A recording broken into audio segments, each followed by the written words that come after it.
Hi friends, வணக்கம் and welcome to RK news Tamil Nadu channel. சற்று முன் வெளியான வானிலை செய்திகள். இன்று 14 மாவட்டத்தில் கனமழைக்கு வாய்ப்பு. செய்தியை முழுமையாக கேட்கறதுக்கு முன்னாடி நம்ம சேனலை சப்ஸ்கிரைப் பண்ணலாம். சப்ஸ்கிரைப் பண்ணிக்கோங்க, மறக்காமல் பெல் பட்டனை கிளிக் பண்ணிக்கோங்க. அப்போ தான் நம்மளுடைய அப்டேட்டட் நியூஸ் உங்களுக்கு உடனுக்குடன் வந்து சேரும். சென்னை வானிலை ஆய்வு மையம் வெளியிட்டுள்ள செய்தி குறிப்பில், தமிழகத்தில் ஒரு சில இடங்களிலும் புதுவை மற்றும் காரைக்கால் பகுதிகளிலும் இன்று இடி மின்னல் மற்றும் பலத்த காற்றுடன் மணிக்கு 30 கிலோமீட்டர் முதல் 40 கிலோமீட்டர் வரை லேசானது முதல் மிதமான மழை பெய்யக்கூடும்.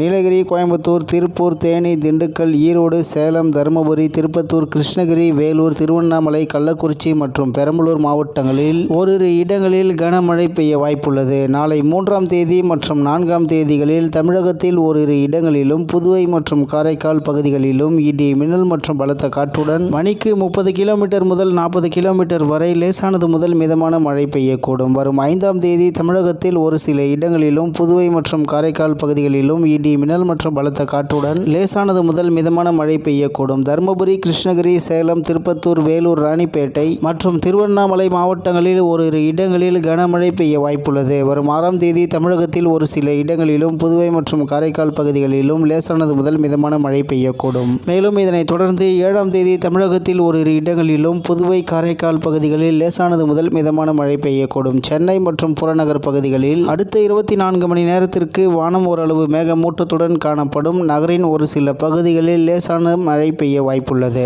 அதிகபட்ச வெப்பநிலை 38 முதல் 39 டிகிரி செல்சியஸை ஒட்டியும், குறைந்தபட்ச வெப்பநிலை 29 முதல் 30 டிகிரி செல்சியஸை ஒட்டியும் இருக்கக்கூடும். அடுத்த 48 மணி நேரத்திற்கு வானம் ஓரளவு மேகமூட்டத்துடன் காணப்படும். நகரின் ஒரு சில பகுதிகளில் லேசானது முதல் மிதமான மழை பெய்ய வாய்ப்புள்ளது என்று வானிலை ஆய்வு மையம் தெரிவித்துள்ளது. இத்துடன் இன்றைய வானிலை செய்திகள் நிறைவு பெறுகிறது. மேலும் இது போன்ற செய்திகளை உடனுக்குடன் தெரிந்து கொள்ள ஆர்கே நியூஸ் தமிழ்நாடு சேனலுடன் இணைந்திருங்கள். நன்றி, வணக்கம்.